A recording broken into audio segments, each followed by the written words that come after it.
하나님 말씀은 마태복음 16장 15절부터 21절까지를 읽겠습니다. 이르시되 너희는 나를 누구라 하느냐? 시몬 베드로가 대답하여 이르되 주는 그 그리스도시요 살아계신 하나님의 아들이시니이다. 예수께서 대답하여 이르시되 바요나 시몬아 내가 복이 있도다. 이를 내게 계시하신 이는 혈육이 아니요 하늘들에 계신 내 아버지시니라. 또 내가 내게 이르노니 너는 베드로라. 내가 이 반석 위에 내 교회를 세우리니 음부의 권세가 이기지 못하리라.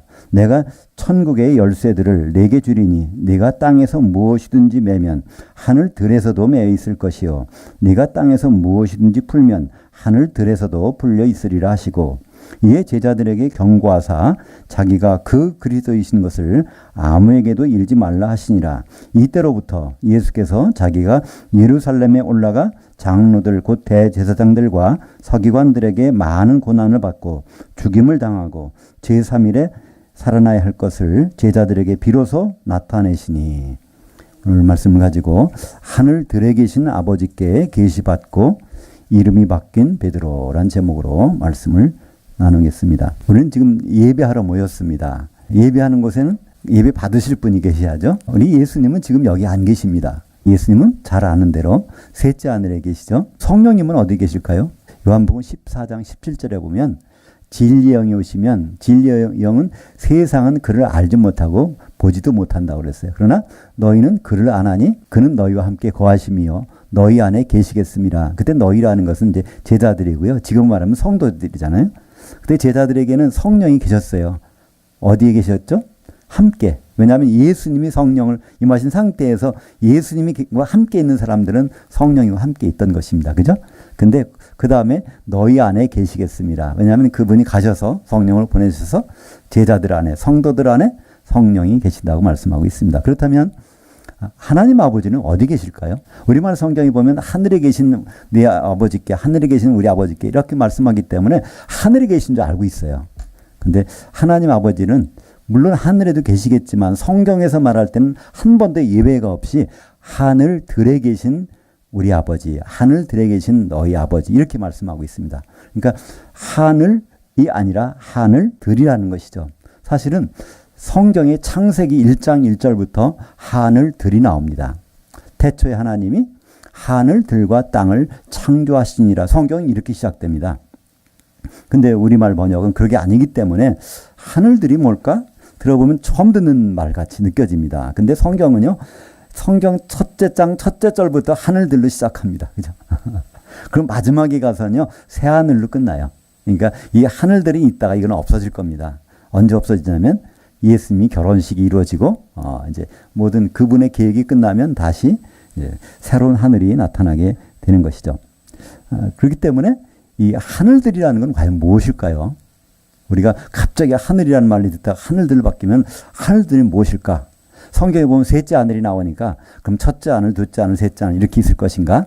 그래서 어떤 분들은 이렇게 얘기를 합니다. 이 우리가 보는 이 공중, 이걸 영어로 스카이라고 그러죠. 스카이가 있고, 이게 첫째 하늘이고, 또 이게 우주선을 타고 가는 스페이스, 우주가 둘째 하늘이고, 그 벗어나면 셋째 하늘이다. 이렇게 설명하는 분도 계신데, 그건 성경적인 해석은 아닙니다. 왜냐하면 하늘들이라는 것은 쌍수거든요.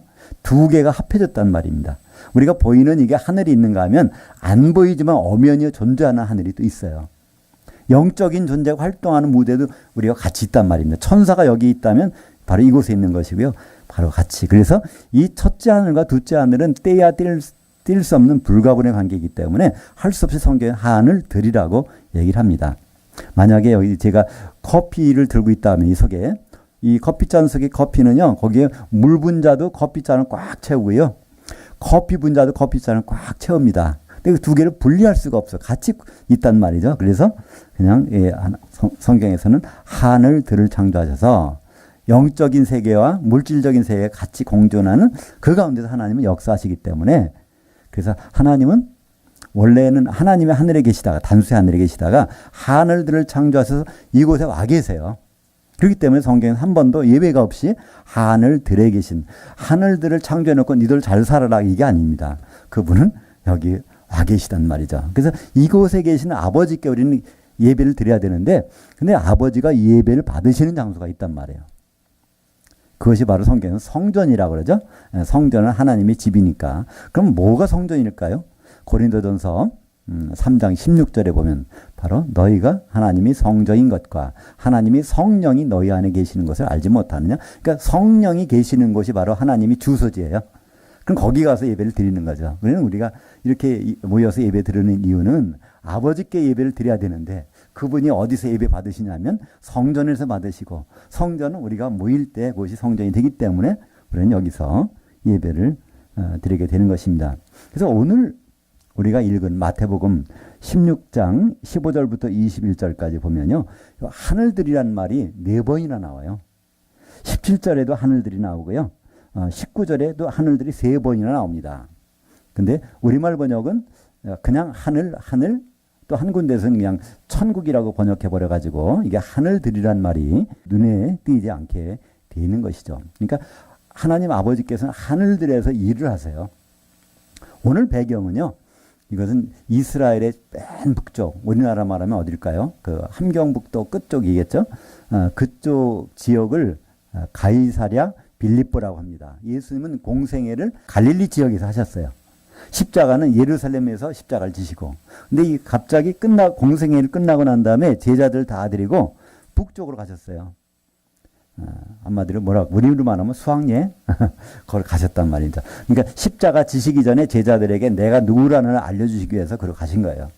사람들이 나를 누구라고 하느냐 물어보니까 다 세 요한이 살아났다고 하기도 하고 예레미야, 엘리야 선지자 중에 하나라 하더이다. 그러니까 이거는 사람들의 얘기예요. 3년 반 동안 예수님이 활동하신 다음에 사람들이 저분이 누군가? 선지자 중에 한 사람 같다는 거예요. 결론은. 왜 그들이 그런 말을 했을까요? 그들은 그 선지자를 기다렸거든요. 신명기 18장 18절에 보시면 발음 조심해야 되는데요. 그 신명기 18장 18절에 보면 거기에 여호와 하나님께서 모세를 통해서 약속하신 게 있어요.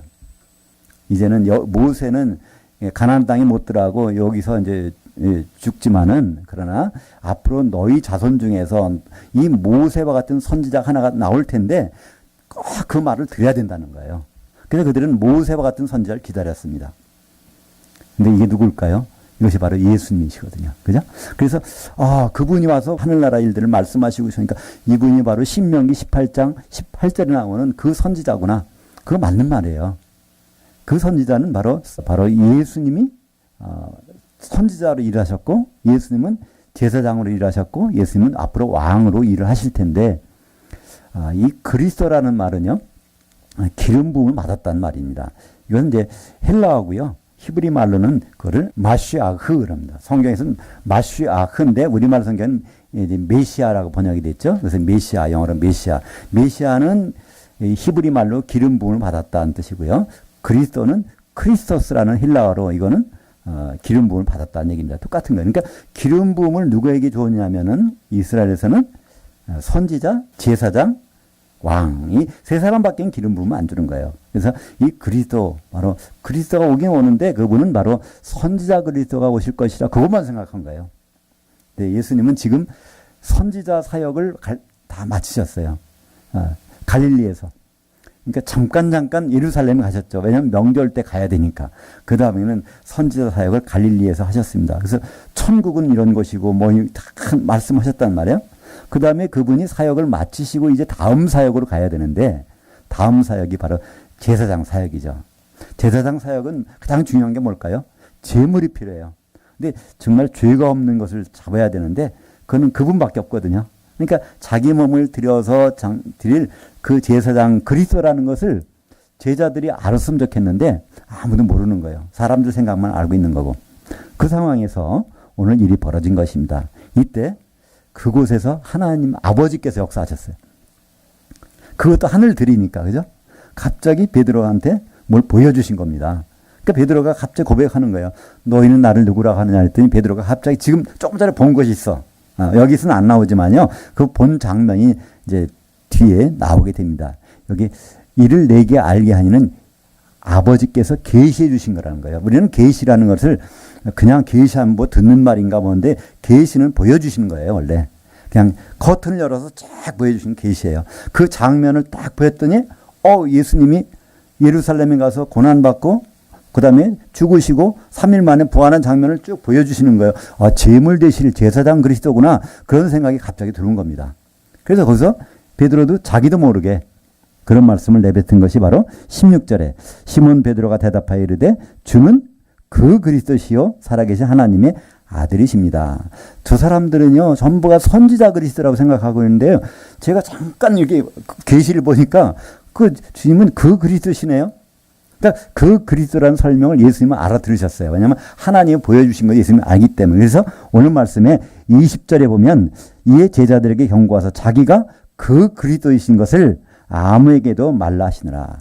그러니까 선지자 그리스도가 아니라 이제는 바로 그 제물 되실 그리스도라는 것을 이제 다른 사람에게 얘기하지 말라는 거예요. 왜 그럴까요? 다른 사람들 얘기하면 안 되는 거예요. 예수님은 꼭 죽으실 날짜에 죽으셔야 되니까 6월절 선택해서 죽으셔야 되니까 그래서 그걸 비밀로 하시는 거예요. 베드로는 그래서 그 자리에서 아버지 하나님께 계시를 받은 것입니다. 계시를 본 것이죠. 그 장면을 본 것. 그래서 오늘 17절에 보니까 예수님이 그 장면을 설명해 주시죠. 예수께서 대답하여 이르시되 바요나 시몬아 내가 복이 있도다. 이를 내게 알게 하니 우리말 번역은 알게 했다고 번역했어요. 근데 성경 원문에는요. 계시하신 이는 계시라는 단어는 명사로는요. 아포칼립시스라는 요한계시록의 그 아포칼립시스고요. 이게 동사로 쓰였어요. 아포칼립토라는 동사인데 아버지께서 너한테 이거 쫙 이 장면을 한 커트 보여주셨다는 거예요. 그건 바로 혈육이 아니요. 사람이 아니라는 것이죠. 바로 하늘들에 계신 내 아버지시니라. 바로 가이사라 빌립보라는 그 지명에 가 있지만 거기도 하늘들에 속한다는 거예요. 거기에서 함께 거기까지 따라오신 그 아버지께서 너에게 보여주신 것이다. 이렇게 그래서 설명을 하고 있습니다. 이 장면을 예수님은 더욱 생생하게 그걸 설명해 주시는 것이 마태복음 16장 21절. 그러니까 베드로가 받은 계시의 장면을 여기서 설명해 주세요. 사실 베드로도 그 순간에 싹 받고 싹 잊어버렸어요. 그러니까 그 다음에 그래 내가 이제 예루살렘에 가서 죽어야 될 때니 베드로가 뭐래요? 주여 그러면 안 됩니다. 사탄아 물러가라 그러잖아요. 그 계시받은 순간은 알았지만 조금 지나니까 잊어버린단 말이야. 그러니까 이 예수님은 이 계시받은 내용을 거기 있는 제자들에게 설명해 주신 것이 16장 21절입니다. 제가 읽겠습니다. 이때로부터 그러니까 계시를 받은 때죠.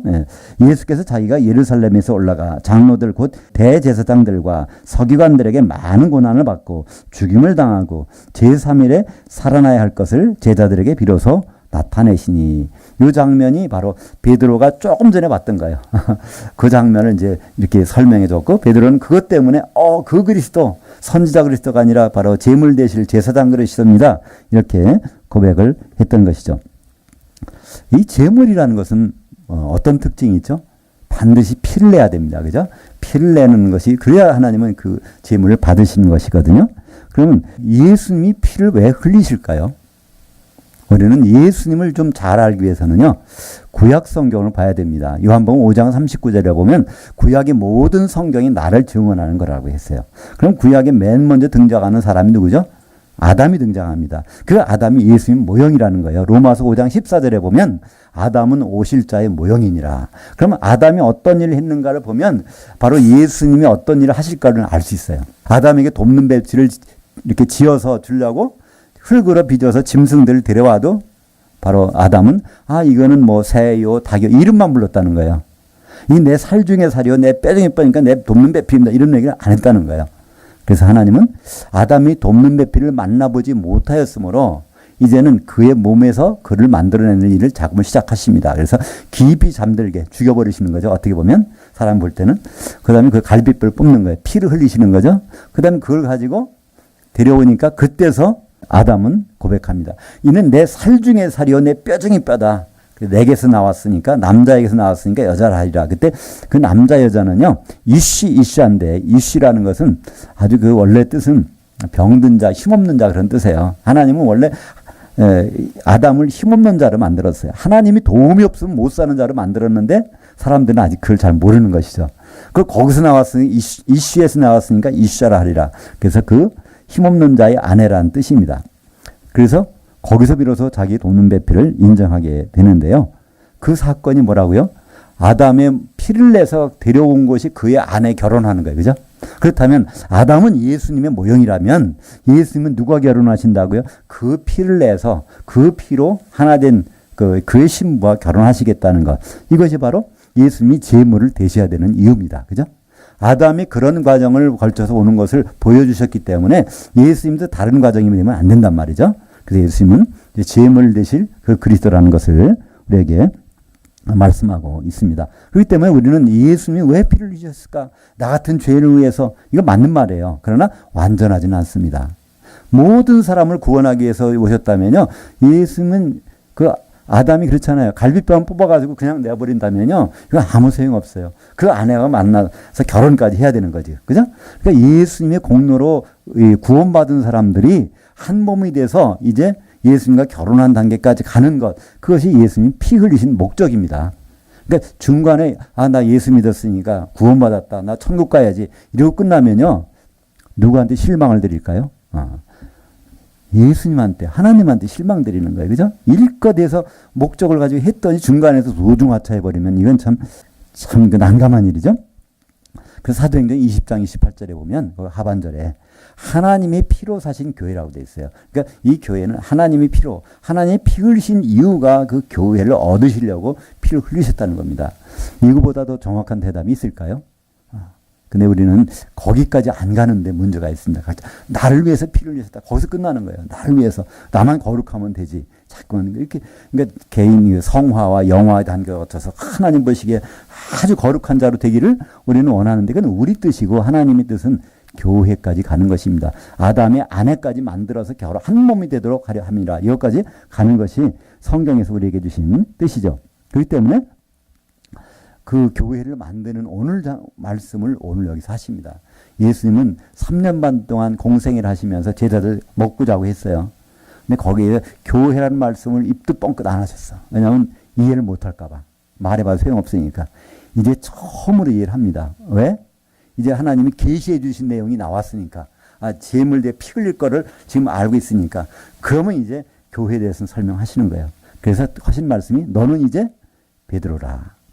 이름을 바꿔주신 겁니다. 베드로는 본명이 아닙니다. 예수님 바꿔주신 이름이에요. 본명은 뭐죠?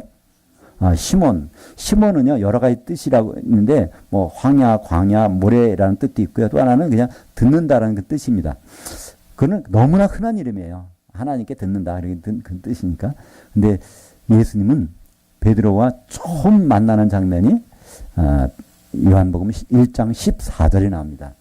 그 시몬 베드로의 동생이 안드레잖아요. 안드레는 요한의 제자였습니다. 근데 요한이 세상 죄를 지고 가는 어린 양을 보라 그랬더니 저분이 그리스도십니까? 그래서 세례 요한의 제자였다가 이제 짐 싸가지고 예수님의 제자로 옮긴 2명입니다. 그 중에 한 사람 이름은 안 나왔는데 요한복음에 보면 사랑하는 이 바로 요한과 사도 요한과 이 안드레가 첫 번째로 제자가 된 사람인데 이 안드레가 형한테 가서 얘기하는 거예요.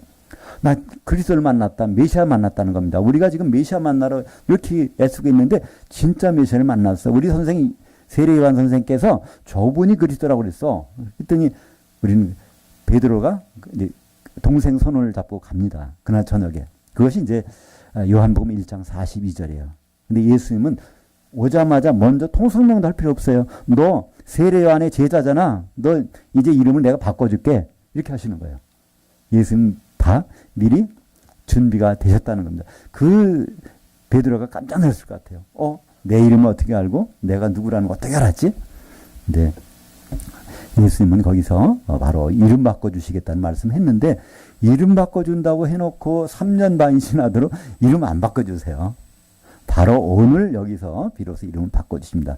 무슨 일이 일어나고요? 계시를 받는다. 그죠? 그러니까 이 계시라는 거는요, 참 복된 거예요. 오늘 보니까 16장 17절에 예수께서 대답하여 이르시되 바요나 시몬아 네가 복이 있도다. 마카리오스, 아슈레이. 여기 나온 복음은 세상 복이 아니에요. 그죠? 이 계시를 받은 다음에 이런 복이 있다는 겁니다. 그러니까 이 계시는 하나님이 보여주시면 믿을 만하니까 보여주시잖아요. 그죠? 자기 비밀을 보여주신다면 그 사람이 믿을 만하니까 보여주시잖아요. 그러니까 계시 받는다는 거는요, 이건 보통 일이 아닙니다. 계시 받았다는 사람들이 많이 있는데 그게 진짜 계시인지는 모르겠어요. 그러나 이 베드로는 진짜 계시를 받은 것입니다. 그러니까 계시는 하나님이 비밀이라는 것을 딱 보여주는 것. 그렇다면 우리도 복 받을 수 있어요. 뭐 한번 복 받죠? 예, 요한계시록 읽으면 요한계시록 1장 3절에 보면 이 예언의 말씀을 읽는 자와 듣는 자들과 주목하는 자가 복이 있나니 똑같은 막갈이었어요. 그죠? 아슈레 주님과 대면에서 끝까지 가는 그 복을 주시겠다고 하는, 그래서 이 계시라는 거는 정말 너무나 그러니까 세상에 어떤 거와도 비교할 수 있는 그런 복이 바로 이 계시입니다. 예수님은 원래 이 세상 출신이 아니에요. 그분은 하늘에서 오셨습니다. 요한복음 1장 13절에 보면 하늘에서 내려온 자 인자 외에는 하늘로 올라간 자가 없느니라. 그분은 원래 출발점이 하늘인데 하늘들로 예수님이 오셨습니다. 그리고 죽고 부활하신 후 그 다음에 바로 가셨나요? 40일 있다가 40일 동안 뭐 하셨죠? 제자들하고만 사도들하고만 계셨어요. 그러다가 사도들하고 무슨 얘기 하셨죠? 하나님 나라의 일에 대해서, 천국 일에 대해서 말씀하셨어요.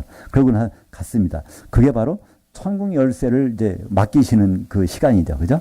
그 전에 맡겨봐야 어떻게 할지 모르니까 그때 가서. 그래서 바로 올라가셔야 성령 보내실 텐데 성령 보내시는 것을 좀 멈추시고 40일 동안 천국에 대해서 말씀을 이제 제자들에게, 사도들에게 하십니다. 오늘 보니까 거기에 18절에 너는 베드로라 내가 이 반석 위에 내 교회를 세우리, 이름을 바꿔주시면서 교회 세우겠다는 말씀을 해요. 그래서 많은 사람들은 베드로가 반석이다, 반석에다가 교회를 세웠으니까 베드로가 초대 교황이다, 이렇게 얘기하는 사람들이 있는데요. 이것은 원전 성경을 이해하지 못해서 그렇습니다. 원전 성경에는요, 이 베드로라는 것은 페트로스 남성 명사예요. 그리고 이거는 반석의 조각이란 뜻입니다. 페트라라는 것은요, 여성 명사예요. 그리고 이 반석, 온전한 반석이라는 뜻입니다.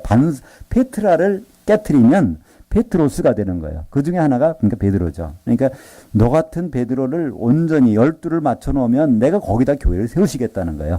이 사도들을 온전히 맞춰 놓은 것이 우리에게 준 것이 신약 성경입니다. 그죠? 그러니까 신약 성경을 근거하지 않은 교회는요, 이거 진짜 교회가 아니에요. 세상 교회지. 거기다 전통적으로 교회는 건물이 있어야 돼. 교회는 예배는 이렇게 드려야 돼. 거기다 세상적인 걸 가지고 그걸 만들어서 한다면 이건 교회가 아닙니다. 신약 성경에 마태복음부터 요한계시록까지 이렇게 돼 있으니까 우리는 이렇게 예배를 드리고 이렇게 해야 되겠다. 그러면 하나님이 교회로 인정을 해 주신 것이죠. 그래서 여기서 너는 베드로라 내가 이 반석 위에, 그래서 이 반석이라는 뜻은요, 이렇게 반석 조각이 모여진 온전한 반석 위에다가 교회를 세우시겠다는 것입니다. 많은 사람들은 이 부분은 이렇게 해석을 해요. 주는 그리스도시요 살아계신 하나님의 아들이십니다라는 그런 고백을 깊이 하는 사람, 하나님이 거기에다가 성전 삼으시고 교회 삼으신다고 생각을 합니다. 그래서 교회는 그런 고백만 있으면 그것이 교회라는 거예요. 성전이고. 그렇게 되면 어떤 문제가 생길까요? 다른 사람은 관심 안 갖는 거예요. 형제 사랑 필요 없는 거예요. 나만 잘 되면 되는 거지. 내가 성전이 되고 내가 성화되고 영화되면 그러면 내가 교회고 하나님을 모시고 있다고 생각하니까 끝이라고 생각하는 것입니다. 그것은 페트로스를 교회, 그러니까 그 교회라고 생각하는 거예요. 아니, 페트로스는 교회가 아닙니다. 그죠? 페트로스가 페트라가 된 그 위에 세워지는 것이 교회죠. 그래서 이 반석이라는 것은, 기초석이라는 건 뭘까요? 건물이 올라가야 되는 것입니다. 그죠? 건물이 올라가려면 바로 그 기초가 다져져야 올라가죠. 그래서 이 사도들을 주님은 뭐로 삼으셨어요? 기초석으로 삼으셨습니다. 그래서 그 기초석으로 삼아야 되니까 이 교회가 되려면 가장 중요한 것은요, 사도들이 없으면 안 돼. 그러니까 사도들이 어떤 역할을 하냐면 열쇠 역할을 하는 거예요. 그죠? 그래서 19절에 보면 내가 천국 열쇠들을 내게 주려니, 이 천국이란 말이 하늘들의 나라입니다. 하늘들의 왕국이에요. 한 번도 성경에서는 단수를 써본 적이 없어요. 천국. 그러니까 예수님은 단수의 하늘에 가 있고, 이 하늘들은, 천국은 바로 이 쌍수의 하늘이 있기 때문에 우리가 생각하는, 우리가 죽어서 예수님 만나러 천국 간다, 예수님 만나서 편히 쉰다, 이 말은 성경하고는 전혀 별개의 얘기입니다. 예수님도 결국은 하늘들로 오실 분이에요. 그죠? 그 셋째 하늘을 떠나서 하늘에서부터 강림하실 분이란 말이죠. 그러니까 성경은 이 하늘과 하늘들을 계속해서 구분하고 있는데, 우리는 천국 하늘 속에 하늘나라 해버리는 엄청난 오류가 시작되는 것입니다. 여기에 베드로에게 말씀하십니다. 너는 땅에서 매. 그러면 내가 하늘들에서도 매어 있게 하실게. 여기서 메고 푼다는 것은 짐승을 메고 푼다는 얘기입니다. 양을 목초지에 넣었다가 거기서 풀을 다 먹으면 다른 쪽으로 이렇게 메고 푸는 일. 바로 베드로에게는 땅에 있는 자들을 그렇게 하라는 거예요. 그러면 하늘들에 있는 자들은 바로 예수님께서 누굴 시켜서 하시겠다는 거예요. 바로 땅에 있는 자들은 누구냐면 유대인 출신 성도들입니다. 그리고 하늘들에 속한 자들은 이방인 출신 성도들이에요. 에베소서 2장 6절에 보면 예수님이 죽고 부활하실 때 바로 우리를 하늘들에 앉히셨다 돼 있어요. 물론 거기도 보면 하늘이라고 돼 있어요. 번역이. 에베소서 2장 6절에 보면 예수님 죽고 부활하실 때 바로 그분이 우리를 하늘에 앉히셨다. 그때 너희라는 것은 에베소 교회는 이방인 교회예요. 그 하늘에 앉히셨다는 거, 하늘들에 앉으신 겁니다. 예수님은 죽으시고 부활하시자마자 어디에 계셨어요? 하늘들에 계셨어요. 왜냐하면 40 후에 셋째 하늘로 가셨기 때문에 그때부터 바로 하늘들에 앉혀놓은 것이 이방인 성도들이고 그런 사람들과 땅에 속한 유대인 성도들을 합해놓은 것이 바로 교회입니다. 그래서 에베소서 1장 10절에 보면 하나님이 창세전부터 그리스도 안에서 그리스도로 말미암아 자녀 삼으시고 그리고 영광 받으시는 그 목적은 1장 10절의 결론이 나옵니다. 이는 땅에 속한 자들과 하늘들에 속한 자들을 통일되게 하려 하심이라. 교회를 통해서. 그래서 그때도 하늘이 아니라 하늘들입니다. 에베소서 1장 10절 땅에 속한 자들, 하늘들에 있는 자들, 그들을 하나로 통일시킨 것이 바로 교회고 어린 양이 신부가 된다는 것을 말씀하고 있습니다. 그래서 이 하늘과 하늘들을 구분 안 하면요, 도대체 성경을 100번 읽어도 무슨 말인지 알 수가 없게 돼 있어요. 그죠? 에베소서 1장 10절에 보면 땅에 있는 자들과 하늘에 있는 자를 통일시킨다 그러니까 죽은 자들과 산 자를 한꺼번에 모으나? 이렇게 생각할 수밖에 없어요. 거기도 분명히 하늘이 아니라 하늘들입니다. 그렇기 때문에 주님은 원래 이 교회를 주님이 세우셔야 되는데 그걸 못 세우세요. 왜 그럴까요? 성령을 보내셔야 세울 수 있으니까. 그래서 주님은 그런 말씀 하시잖아요. 바로 나를 믿는 자는 내가 하는 일 그도 할 것이요 나보다 큰 일을 한다는 거예요. 그러니까 예수님보다 하시는 일보다 큰 일이 뭐가 있을까요? 예수님 못하신 일입니다. 그죠? 교회를 세우시는 일만큼 예수님 못하셨어. 귀신 쫓고 병 고치고 무리를 거르시고 오병의 사건을 했지만은 예수님이 교회를 못 세우셨어요. 교회를 세우려면 반드시 성령이 오셔야 교회가 세워지니까 내가 가면 그를 보내리. 그래서 큰일이라는 것은 하나님께 가장 큰 일은 교회 세우시는 것입니다. 그래야 예수님이 신부가 완성이 되고 주님이 다시 오실 수 있고 그 다음에 모든 계획들이 그로부터 되기 때문에 그것보다 큰 일이 있겠습니까? 요한복음 14장 12절에 내가 진실로 너에게 이르노니 나를 믿는 자는 나의 하는 일도 그도 할 것이요 또한 그보다 큰 일도 하리니 이는 내가 아버지께로 감이라. 그러면 그 큰 일은 어디서 벌어질까요? 셋째 하늘에 벌어지는 일이 아니에요. 하늘들에서 벌어지는 일이에요. 천국에서 벌어지는 일입니다. 그러니까 천국 안에서는 무슨 일이 벌어져야 되냐면 교회가 세워지는 일이 벌어져야 됩니다. 그래서 천국 안에 들어오는 사람들 누굴 통해서? 사도들을 통해서. 왜? 열쇠를 사도들이 갖고 있으니까 천국 안에 들어오고 싶은 사람은요. 사도들 통하지 않고 들어올 수 없게 돼 있어요. 열쇠 가진 사람이 사도니까. 그러니까 사도들이 남겨준 건 신약성경. 신약성경이 바로 천국에 들어오는 열쇠입니다. 이걸 모르고서는 아무도 못 들어옵니다. 그렇기 때문에 여자가 나온 자 중에서 이 세례요한보다 큰 자가 없도다. 근데 이 세례요한은 천국에서는 가장 작은 자도 이 세례요한보다는 크다는 거예요. 왜냐하면 세례요한은 사도들을 통해서 들어온 적이 없는 사람이야. 그죠? 그래서 바로 사도들을 기초석 위에 이 교회를 세우시는 것. 그래서 이 기초석 위에 교회가 세워지는데 성도들이 세워질 때 가장 필요한 것이 뭐죠? 다 이렇게 뿔뿔이 흩어져 있잖아요. 그죠? 그들이 모을 수 있는 유일한 것. 바로 성령이십니다. 이 성령은 구약에서는 기름으로 나타내죠. 이 기름이라는 용도가 있습니다. 부엌에 보면 이렇게 찬장이나 음식점에 보면 거기에 여러 자료가 있죠. 식초도 있고 기름도 있고 여러 가지 있어요. 우리는 그냥 기름은 뭘 볶을 때 쓰나 보다 이러는데요. 그 유대인들 중동 지방인 기름 볶을 때 쓰는 것이 아니라 뭘 때요? 반죽할 때 쓰는 거예요. 그죠?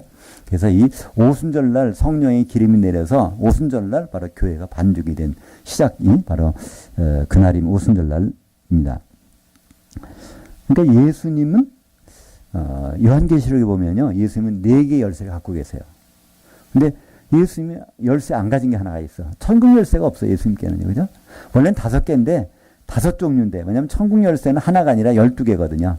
사도들에게 다 나눠줘야 되니까. 그래서 내게 천국 열쇠들을 준다고 그랬지, 베드로에게 천국 열쇠 하나 준다고 안 그랬단 말이에요. 열쇠들이에요. 근데 가톨릭에서는 황금 열쇠, 바로 그 베드로가 받은 열쇠 하나를 받았다라고, 황금 열쇠라고 교황이 받았다 이렇게 생각하는데, 그건 열쇠들 복수입니다. 그래서 천국 열쇠들, 사도들이 갖고 있는 것. 그 다음에 다른 것들은 한 개씩이죠. 예수님은 무적행의 열쇠 갖고 있고요. 예수님은 다윗의 열쇠 갖고 있어요. 다윗의 열쇠는 뭐죠? 왕일 듯 하니까 왕국의, 천년왕국의 열쇠. 무적행의 열쇠는 마귀를 결밖에 집어넣으려니까. 그 다음에 사망과 음부 열쇠 갖고 있어요, 예수님은. 왜 그렇죠? 백보자 심판 때 사망 가운데서, 음부 가운데서 그들을 꺼내가지고 심판하셔야 되니까. 그래서 예수님은 지금 4개 열쇠를 갖고 계신데 거기에 천국 열쇠는 없어요. 그건 우리는 가장 굉장히 큰 의미가 있습니다. 천국 들어가는 것은 예수님 만나 들어가는 것이 아니라 바로 사도들을 통해서, 신약 성경을 통해서 우리는 천국에 들어가서 할 일이 있구나. 천국에 들어가서 우리는 해야 될 일이 있구나. 그 해야 될 일을 안고 다른 일을 한다면 예수님 만날 면목이 없겠죠. 그래서 거기 있던 사람들 다 만나게 돼요. 10처녀가 다 그런 사람들 아닙니까? 근데 그 중에서 기름이 준비된 사람과 안 준비된 사람은 구분이 되는 거예요. 아무리 천국 안에 들어와서 교회 생활을 한다고 해도 기름이 없으면 나중에 한 몸이 될 수가 없는 것입니다. 사람들은 주는 그리스도시요 살아계신 하나님의 아들이십니다라는 그 고백이 하는 사람이 교회라고 하는데, 이것 때문에 우리는 교회가 많은 문제가 생기는 거예요. 다른 성도가 필요 없다는 겁니다. 그것이 밖에 있어. 나만 잘하면 된다는 거예요. 물론 이것도 귀한 말씀이긴 하지만 그걸로 끝나면 안 된다니까요. 왜냐하면 예수님은 개인이 교회가 절대로 아닙니다. 아무리 훌륭한 사람, 거룩한 사람, 40일 기도를, 금식 기도를 100번 한 사람이 있다고 할지라도 그 사람은 교회일 수가 없어요. 한 사람이니까. 적어도 2-3 사람이 모인 곳에 성령이 함께 하신, 성령이 있는 곳이 교회잖아요. 성령이 반죽이 된 곳에만 교회가 될 수 있으니까. 그래서 우리는 이 잘못된 개념이 하늘과 하늘들을 구분하지 못하기 때문에 여기서 생긴 것입니다. 그래서 서두에도 나왔지만 고린도전서 3장 16절 제가 한번 다시 읽겠습니다. 너희는 너희가 하나님의 성전인 것과 하나님의 성령이 너희 안에 계시는 것을 알지 못하느냐? 이때 너희는 이라고 되어 있는 사람들, 너를 나보고 성전이래. 내가 성령이 내가 계시니까 내가 성전이고 성전이 교회니까 이렇게 생각하게 되는데요. 엄연히 여긴 너희는요 복수입니다. 한 사람이 아니에요. 너희는. 그리고 성전이라는 건 단수예요. 성경에서 성전이 복수로 나오는 것은 없습니다. 성전은 항상 단수예요. 그러니까 너희라는 이 복수가 한 몸을 만들 때 그것이 성령께서 계신 것이고 그것이 바로 교회입니다. 예수님은 예수님을 알아본 사람, 베드로가 그전엔 선지자로 알아봤지만 계시를 받고서 제물돼서 죽으실, 피 흘리실 그분으로 알아본 사람. 저는 이 사람은 이름이 바뀌었습니다. 그전까지는 시몬이었었는데 이제 베드로라고 하는 반석 조각으로 바뀌었어요. 이름이 바뀌었다는 건 인생이 바뀐 것입니다. 반석 조각은 용도가 있어요. 반석이 되는 것밖에 없어요. 그죠? 반석이 되면 그 위에 교회가 세워지는 것. 그 용도로 바꿔서 사용하시는 사람. 우리도 만약에 계시를 받는다면 하나님은 우리를 바꿔주실 거예요. 그죠? 성경에 보면 이름 바꿔진 사람이 많이 있죠. 나다나엘도 원래 이름은 뭐죠? 바돌로메였죠. 이 바돌로메라는 것은요, 돌로메는 밭고랑을 매는 거예요. 밭고랑을 매는. 바라는 것은 누구 아들이란 뜻입니다. 밭고랑 매고 있는 사람이 아들이란 뜻이에요. 그러니까 이 가나 지역에서 농사 짓는 사람이 아들이었나 봐요. 근데 그를 나중에 뭐로 바꿔주시죠? 나다나엘. 나다나엘이라는 것은 하나님의 선물이란 뜻이에요. 그러니까 하나님은 계속 사람들 이름을 바꿔주세요. 레위는 연합하는 자, 이걸 나쁜 말로 하면 야합하는 자예요. 그거를 불러다가 바로 이제 로마의 야합해서 세금 뜯어다가 바치고 먹고 사는 사람, 그런 야합하는 사람을 이름을 마태도 그건 여호와의 선물이라는 뜻입니다. 그러니까 이름을 바꿔주세요. 이 베드로도 시몬인 사람을 그냥 듣기만 하고 세상적인 사람을 반석의 조각이 모아주게 해서 교회를 세우는, 이것이 다 뭘 생겼다고요? 계시를 받게 되면 생깁니다. 우리는 그래서 계시 받으려면 멀리 가실 필요 없어요. 계시 중에 계시, 완전한 계시, 온전한 계시가 성경책이 있잖아요. 여기 요한계시록 1장부터 22장까지 이건 다 계시예요. 그 말씀을 읽고 듣고 주목하게 되면 그지 우리 인생이 바뀝니다. 우리의 가치관이 바뀌는 거예요. 이 베드로는 결국은 그 일로 해서 다른 길로 가지 않고 끝까지 바로 교회의 기초석으로 남은 것을 볼 수 있습니다. 그 현장을 우리는 어디서 보죠? 요한계시록 21장 14절에 보면 새 예루살렘 성이 있는데 그 밑에 12기초석이 있는데 거기에 어린 양이 12사람이 사도 이름이 바뀌었다는 거예요. 거기에. 베드로 이름이 물론 있겠죠. 그죠? 아, 과거는 시몬이었는데 예수님 이름 바꿔줘서 베드로의 이름이 거기 딱 찍혀 있을 거예요. 그죠? 아, 계시를 받은 사람, 복 받은 사람입니다. 계시를 받은 사람은요, 인생이 바뀌어지는, 이름만 바뀌는 것이 아니라 인생이 바뀌어지는 사람이에요. 제가, 그 남미 쪽에 많이 갔었는데 그 사람 이름을 잘, 발음을 잘 못해요. 울수. 그러면, 울수가 뭔가, 김울수가 뭔가 그래요. 그 이름의 뜻을 제가 설명해 줬어요. 아, 이 김이라는 건 이건 금이란 뜻이고, 을이라는 건 새 을자인데 이거는 새다. 스페인어로 새는 빠하로예요. 수라는 것은 이거는 특별하다. 아주 특출나다. 엑셀런트하다. 그 사람들이 그래요. 빠하로 엑셀렌트 데 오로? 황금 날개를 가진 새라. 그래서 이 지구 반대편까지 오셨군요. 이렇게 사람들이 얘기하더라고요. 아, 이름을 잘 지어야 되는데, 이름을. 그러니까 성경에도요, 이름이 아주 바뀌어지는 경우. 어떻게 바뀌어진다고요? 계시를 받으면 이름이 바뀌어집니다. 계시를 받으면 이름이 바뀌어지고 바로 인생이 바뀌어집니다. 베드로는 한순간에 아버지께 이런 계시를 받았는데 그 다음부터 이름이 베드로로 바뀌어졌고 우리도 얼마든지 바뀌어질 기회가 있어요. 그걸 주셨잖아요. 요한계시록 1장 3절에 보면 이 예언의 말씀을 읽고 듣고 주목하는 자는 복이 있나니 마카리오스. 주님을 만나서 영원히 함께하는 복이 있다는 거예요. 그것이 바로 이 계시의 말씀이기 때문에 그렇습니다. 하늘들에 계신 아버지께 계시받고 인생이 바뀐 이름이 바뀐 베드로. 바로 우리가 계시를 읽고 듣고 그걸 주목한다면 우리의 삶이 이름도 바뀌고 인생도 바뀌게 될 것입니다. 기도하겠습니다. 하나님 아버지 감사합니다.